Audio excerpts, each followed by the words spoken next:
Talk about his first term. It was, I've said this, I don't want to overstate. Talk about Mike White. Mike White's first term, it was, my memories of Mike White in city council is just what we said earlier. Smart, really articulate, and a hatchet man. Vicious, really. It wasn't only Lonnie Burton I saw physically assaulting him. I saw Tyrone Bolton physically assaulting him. He just had a way of getting in your face. He was tiny guy, small, 5'3", 5'4", but fearless and insulting, and he just didn't mind picking fights. He was a real scrapper. But when he left to go to the Senate back in the 80s, I asked him, and he said to me, I still remember this, he said, I'm leaving because if George is gone and I'm left to you guys, he said, I'll be like raw meat being thrown to a pack of wild dogs. But he said, I got to get out of here, right? Most people, if you stay in council too long, like me, you become a little crazed. So he got out, moved up. So, and then he left. And he began to run for mayor. I began to talk to him. And the Mike White I still remember was a guy who I couldn't trust, vicious, mean, but he appeared to soften. He's had a couple of controversial marriages, divorces before then. When I saw him, he articulated the vision, but he was much softer. And he said, I used to be that way. I'm sorry. I had to be. I'm a new guy. So the first 4 years, he indeed was that new guy. He was collaborative. He got along with people. You didn't see the old meanness in him. And there was amazing progress. I felt like we were part of the team. So it was a wonderful 4 years, probably the 4 best years. I chaired the finance committee at the time. I was treated with respect. I could not believe how good he was. Did stuff on redlining, did Gateway. Totally collaborative. And I'd never felt the race card being played. We were all in this together. So what happened? Mid-October 1993, I get a call from Mike Polinsik. And the call went something like, well, buddy, you've just been replaced as chairman of the finance committee. And Mike likes to pick. So what are you talking about? He said, well, Cecilia Huffman just came back from Jay's office. And she demanded, on behalf of the mayor, that key chair people be replaced in committees. You, Dan Brady, Ray Pianca. I couldn't believe it. Jay Westbrook was the council president. And so the mayor is dictating to the council president who the leaders of the council should be. I called Mike White on his cell phone in the car. And the conversation basically was, my being hurt and angry, how can you do this? And I'll tell you what he said. I still remember his one phrase I'll never forget was, you white guys have had power long enough. I'll never forget those words. You white guys have had power long enough. And I said, so Mike, what about the 50% of your constituents who are white? Is what you're saying to them is that you want to replace them with people who, we went back and forth. It got ugly. To Jay's credit, he did not buckle in to Mike White. He did not buckle into the demands. But clearly from that point forward, it was a different council. It was a different dynamic. As I often said, the new Mike White left the room and the old Mike White came back. And I made the decision by the next year to leave government. I had it. I felt the plain dealer was basically supportive of everything he said and did. And that those of us in city council always being portrayed as, stumbling blocks or people getting in the way of progress. I knew there was a deeper story. I also felt that there was some behavior that was questionable being exhibited by people around the mayor, one of whom is serving a lengthy term in federal prison. And I just said, I got to get out of here. And then, of course, there was a change in the county government. A seat opened up, but I prepared to leave. And then SAFE? Frank Gall was the county treasurer. He took over for a guy named Frank Brennan. He served from 95 from 75 up until around 1996. He had put together an investment program that was not only Cuyahoga County, but it was residents from communities from all over Northeast Ohio investing with the treasurer, who had set up a program called the SAFE, the Secured, I'm not even sure what it stands for. Secured Asset. I used to know. Yeah. Anyway, it was anything but safe. It wasn't that what he had done, he was, instead of buying instruments that were 1 or 2 year in duration, he was buying 30-year bonds. So if you look at a yield curve, if the yield curve is longer, it pays more.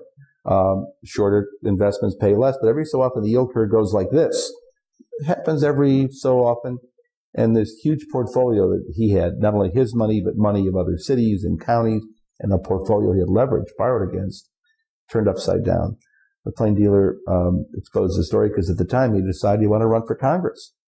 So he was in a race for Congress against a man named Martin Hoke, who had beaten Mary Rose Okar. The story was blown in the paper, front page. The commissioners, Petro, Hagan, and Mary Boyle panicked. And instead of holding on, because the yield curve eventually would have righted itself, sold everything off at a loss of $114 million to the taxpayers of Cuyahoga County.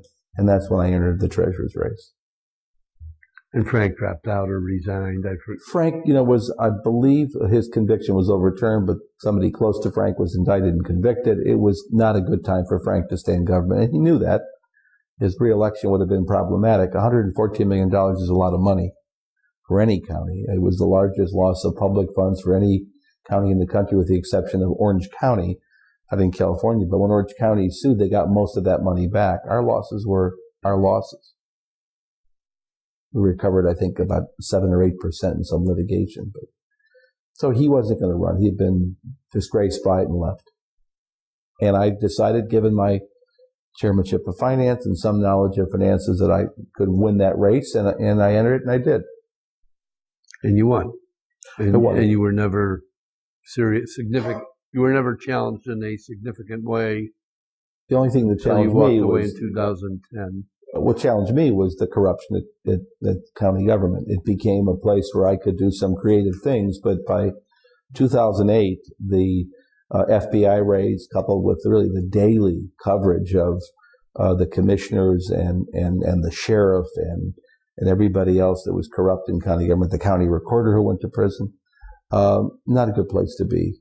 And even though I felt we were doing really good things, I was named County Official of the Year by a national organization in 2007. It became a place I didn't want to be anymore. So when they changed the government and they allowed people to run for county executive, because my office is eliminated, I really had my fill of politics. So after 34 years, I hung them up. Why didn't you run for county executive? You thought about it. I had some personal reasons, but the world of politics has changed drastically. When I first ran, when you were covering politics with the old Cleveland Press, the world was simpler. There were a couple of newspapers, both dailies, 3 TV stations, 4, a radio station, and as you know, the press went out of business, so there was only one voice in town, not 2. It was nice to be able to rely on another voice, because sometimes you couldn't get your opinion or your views in one paper, but some other folks might listen. So we were down to one newspaper, and the internet became a reality. And the world of citizen journalists and people that were not accountable for what they wrote and what they said was difficult for me to comprehend. And for a period of 3 or 4 years, I dealt with some of the most vicious and angry comments from an angry citizenry. Some people were really good at ignoring them, and I have to tell you, I struggled with it. I paid too much attention to it. So I said, you know what? And I went from having, I think, a thicker skin to having a really thin skin, and coming to the realization that probably could live longer if you could ratchet down the pressure level. And as much as I love politics and public service, I just didn't have the stomach for the day-to-day requirements of that job. And clearly that job is very important and very powerful, but not for me. A lot of Monday morning quarterbacks in the aftermath of the fact that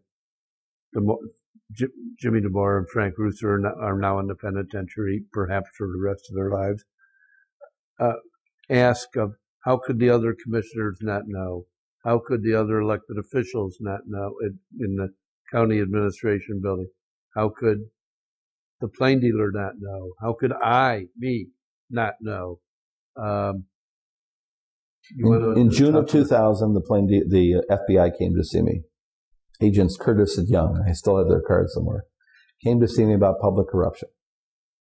And I told them then that Frank Russo was a corrupt man. And I gave them a hard and fast example. I had let an employee go on a Thursday, and she was working for Frank Russo on Monday morning. She told my employees that she had paid $5,000 for her job in cash, and that she would never be let go again. So I had 2 employees that heard that. I understand hearsay. You're a lawyer. So it was hearsay.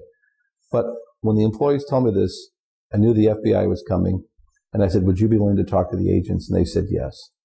So I gave them their names, their phone numbers. I said, please call them at home. The FBI never called those employees. I called throughout 2000. I would call the FBI and say, where are you on interviewing so-and-so? Where are you interviewing so-and-so? And eventually they became annoyed and they said, we cannot talk to you. We have an ongoing investigation. Now, they came to see me in June of 2000 because an employee that had been running something called the Board of Revision, where property tax appeals were being heard, had been unceremoniously kind of dumped into another job, and one of Frank's henchmen was brought in, somebody who was close to a woman named Sandy Klimkowski, and especially close to a guy named Lou Damiani. Damiani would have been indicted, would be in prison. He died of cancer in 2006. Klimkowski is preparing to go to prison this week. They had attempted to steer a contract to a company that was controlled by Damiani. We had all this information and we sat down. And I think what I find most shocking is that they had evidence. We knew Russo had been selling jobs. I say that without any fear of, being sued. It was a fact. We just could not get their attention. A year or so later, I remember asking him what was taking so long, and by then 9/11 had occurred. And one of the excuses I heard from the FBI was, we're tied up now in domestic terrorism issues. They came to see me again in 2004. They came to see me in 2005. I met with the editor of the Plain Dealer, Susan Goldberg, at Johnny's, and told her in a lunch we had at Johnny's in 2006 that the county government was, I remember the phrase, I told her, it's Sodom and Gomorrah. And there's other activities that were going on that are not worth, maybe high school students will be watching. They don't need to know. It was ugly. There were drugs and sex. It's all bad. Know about it. But the county prosecutor was very political. His close friend was one of my political enemies, somebody who I had nothing but contempt for. So it was hard to know who to go to. So the county prosecutor was running a political machine. I didn't feel I could go to him. I couldn't go to the feds. They already knew. I'd already talked to them. So it was not a good time. Not a good time at all. And we paid for it.